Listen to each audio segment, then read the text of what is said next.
নমস্কার, 7 নিউজ নেটওয়ার্কে আপনাদের স্বাগত। আবারও ভারত বাংলাদেশ সীমান্তবর্তী এলাকায় বড় সড় চোরাচালান রুখল প্রশাসন। বন দপ্তরের তৎপরতায় সীমান্ত এলাকা থেকে উদ্ধার হলো বিপুল পরিমাণ বিরল প্রজাতির কচ্ছপ। এদিন গোপন সূত্রে খবর পেয়ে এসপি বন সুরক্ষা অজিত সিং যাদব এবং বন আধিকারিকদের নেতৃত্বে গোপালনগর থানা এলাকায় 2টি অভিযান চালানো হয়। গ্রেপ্তার করা হয় 2 ব্যক্তিকে। তল্লাশি চালিয়ে তাদের কাছ থেকে 64টি ব্যাগে প্রায় 1450টি বিরল প্রজাতির কচ্ছপ উদ্ধার হয়। বন দপ্তর সূত্রে জানা গেছে, ওই বিপুল পরিমাণ কচ্ছপ অন্ধ্রপ্রদেশ থেকে আনা হয়েছিল। স্থানীয় হাটে কিছু পরিমাণ বিক্রি করা হয়, আর বাকি কচ্ছপ বাংলাদেশে পাচার করার উদ্দেশ্যে নিয়ে যাওয়া হচ্ছিল। প্রায় 2 ঘন্টা ধরে চলা এই তল্লাশি অভিযান সাম্প্রতিককালের সবচেয়ে বড় কচ্ছপ পাচারের ঘটনা বলে মনে করছে বন দপ্তরের আধিকারিকেরা। বেআইনিভাবে এই কচ্ছপ পাচারের অভিযোগে ধৃত 2 অভিযুক্তকে এদিন বনগাঁ আদালতে তোলা হয়েছে। ফের হাওড়ায় ইডি হানা। সপ্তাহ শুরুর প্রথম দিন হাওড়ার দাসনগরে অভিযানে নামলো এনফোর্সমেন্ট ডিরেক্টরেটের আধিকারিকেরা। গৌতম বর্মন পেশায় চার্টার্ড অ্যাকাউন্টেন্ট।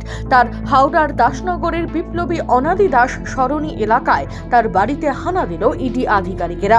পাটনার কোনো ব্যাংক জালিয়াতি মামলায় এই তদন্ত বলে প্রাথমিক অনুমান করা হচ্ছে।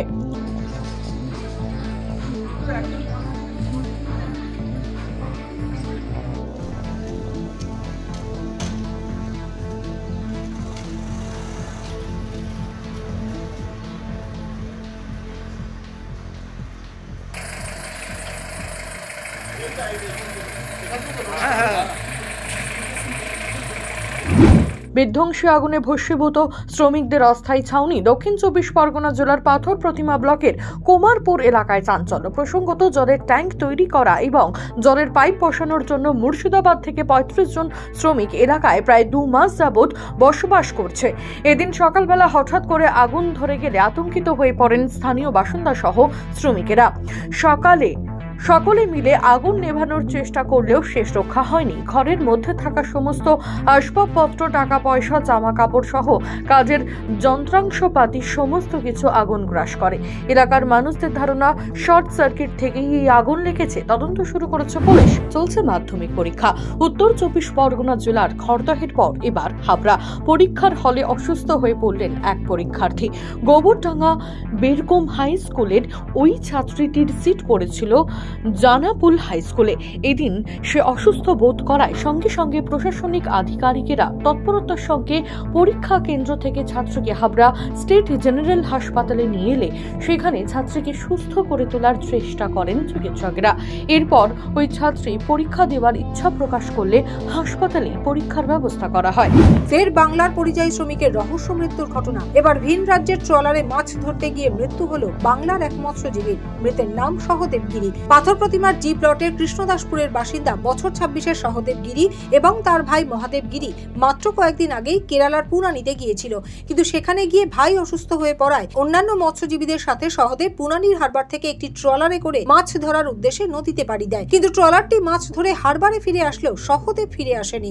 ভাই মহাদেব ওই ট্রলারের মৎস্যজীবীদের জিজ্ঞেস করলে তারা জানায়, জাল পাতার সময় সহদেব নদীতে পড়ে গিয়েছে, তাকে আর খুঁজে পাওয়া যায়নি। থানায় অভিযোগ দায়ের করা হয়। পরে পুলিশের উদ্যোগে নদীতে তল্লাশি চালালে ঘটনার 24 ঘন্টা পর সহদেবের দেহ উদ্ধার হয়। ময়না তদন্তের পর এদিন কেরালা থেকে দেহ নিয়ে আসা হয় বাড়িতে। তবে গিরি পরিবারের অভিযোগ, ওই ট্রলারে 2 জন বাঙালি এবং বাকি সবাই কেরালার বাসিন্দা ছিলেন। সহদেবকে মেরে নদীতে ফেলে দেওয়া হচ্ছে।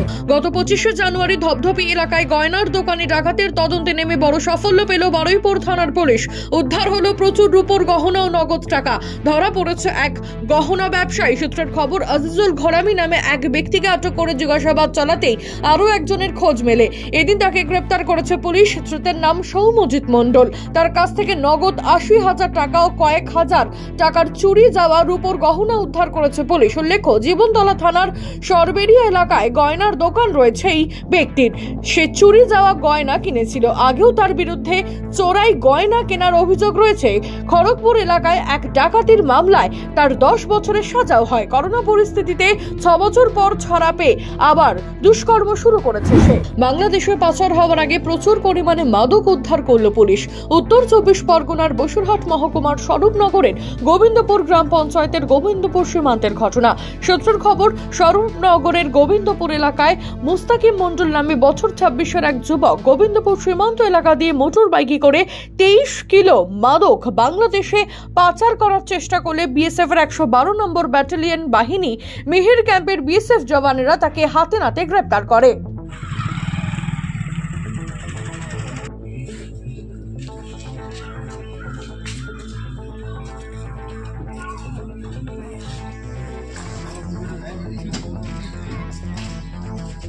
শান্তনু বিশ্বাস, 7 নিউজ, বসিরহাট।